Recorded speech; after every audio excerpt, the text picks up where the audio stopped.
O assunto agora é o Santos. Esquenta o clima político no clube com a possibilidade de José Carlos Pérez deixar o comando do Alvinegro. A sombra de um impeachment paira sobre a Vila Belmiro.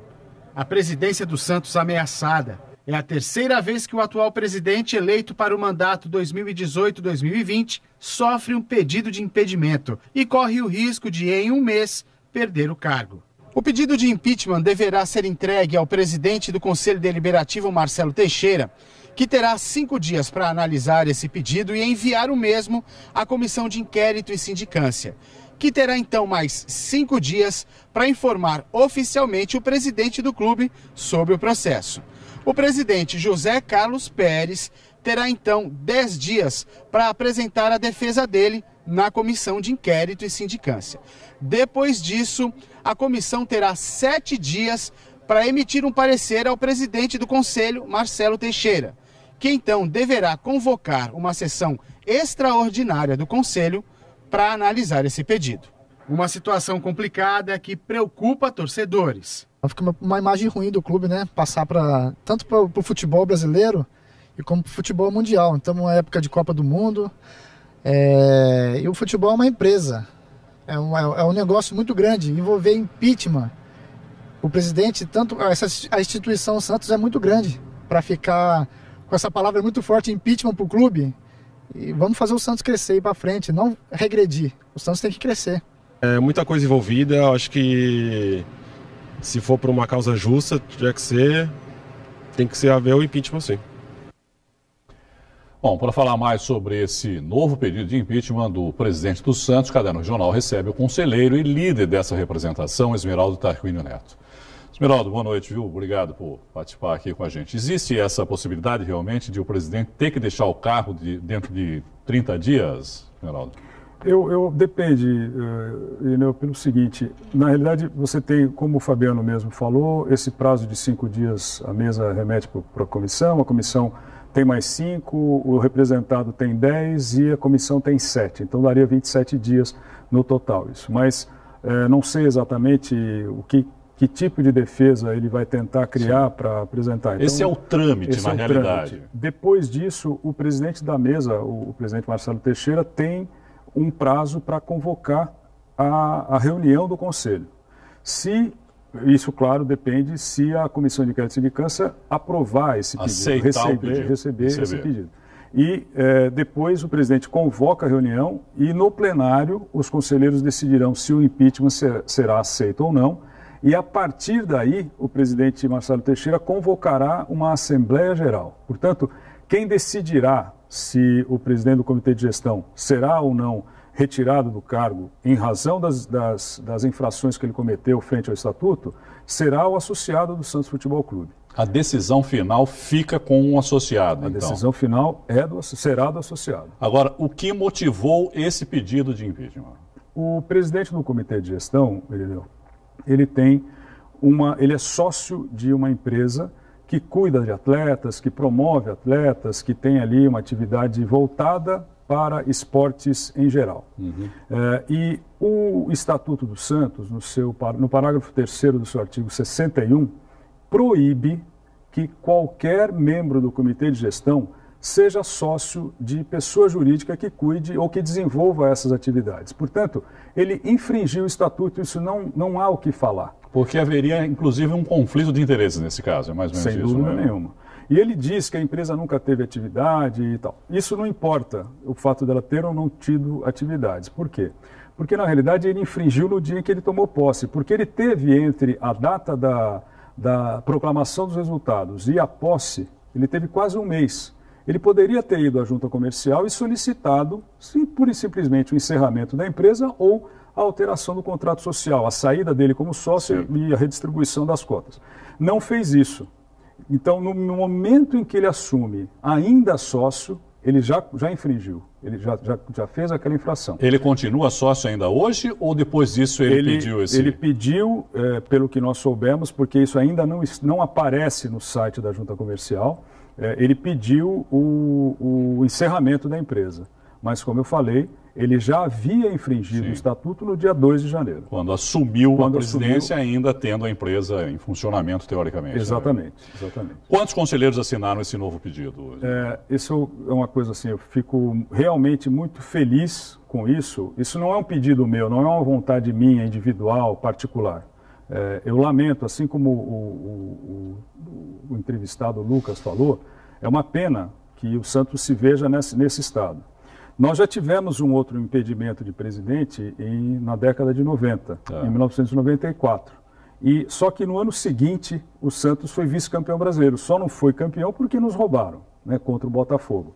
Então, isso faz parte de um processo. É lógico que não é o melhor cenário, mas é um cenário que, se nós tivermos que passar por ele, é melhor que nós tentemos passar da maneira mais razoavelmente ou mais suave possível. Então, essa, como eu falei, não foi uma iniciativa minha. A gente conversa com os conselheiros, e nós chegamos, quando nós fizemos o protocolo agora no final da tarde, nós chegamos a 100 conselheiros. Nós temos um universo de 300 e poucos conselheiros. Nós não podemos desconsiderar que um terço desses conselheiros assinou um pedido de impedimento do presidente. E veja complementarmente. É possível encarar, e na realidade é isso mesmo, esse foi um pedido completamente despolitizado. Por quê?